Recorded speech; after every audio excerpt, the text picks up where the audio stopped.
Hãy subscribe cho kênh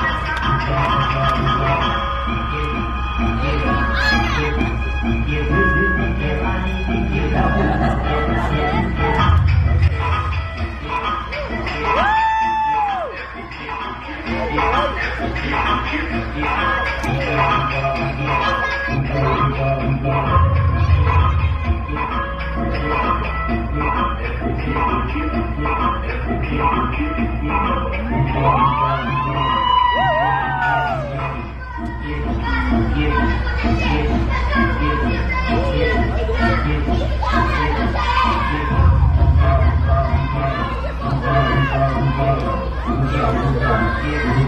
để không bỏ lỡ